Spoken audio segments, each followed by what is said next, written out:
হরে কৃষ্ণ। আশা করি সকলেই ভজন কুশলে আছেন।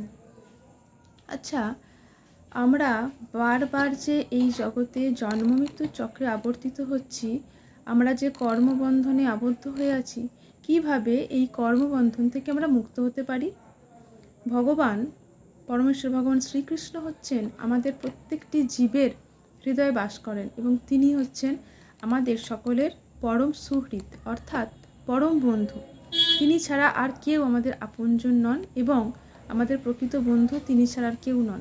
আমরা যাকে আপনজন বা প্রকৃত বন্ধু হিসেবে এই জগতে ভাবি, তাদের সঙ্গে আমাদের শুধুমাত্র দেহের সম্পর্ক, তারা কিন্তু প্রকৃতকেও আমাদের বন্ধু নন।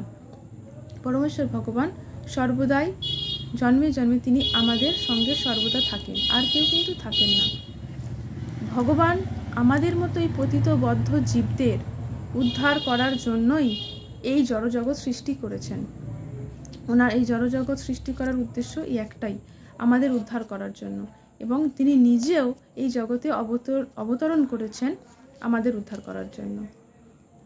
তো ভগবান আমাদের উদ্ধার করার জন্য যে নিজে অবতরণ করলেন এবং এই জগৎ সৃষ্টি করেছেন, আমাদের তাহলে কিভাবে এই যে কর্মবন্ধন থেকে আমরা মুক্ত হতে পারি? ভগবান যে আমাদের উপর এতটা কৃপা বর্ষণ করছেন, তিনি এইটা যদি আমরা উপলব্ধি করতে পারি যে ভগবান আমাদের কৃপা করেছেন এবং আমাদের মনুষ্য শরীর দিয়েছেন।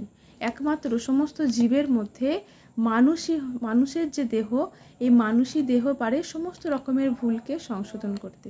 কোনো পশু, কোনো গাছপালা কিন্তু এই চেতনা তাদের মধ্যে নেই, একমাত্র মনুষ্যর মধ্যেই আছে। তাই ভগবান আমাদের এই মনুষ্য দেহ দিয়েছেন এই কারণেই, যাতে আমরা আমাদের বন্ধন থেকে, কর্মবন্ধন থেকে মুক্ত হতে পারি।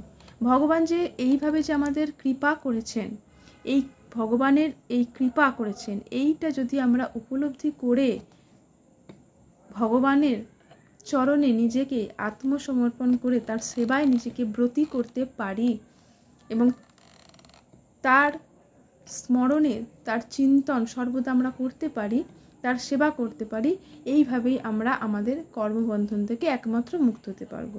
তাছাড়া এই কর্মবন্ধন থেকে মুক্ত হওয়ার আর কোনো পথ নেই। ভগবান পরমেশ্বর ভগবান শ্রীকৃষ্ণের সেবা এবং হরিনাম, এই দুটোই আমাদের এই কর্মবন্ধন থেকে মুক্ত করতে পারে, তাছাড়া আর কোনো উপায় নেই। হরে কৃষ্ণ।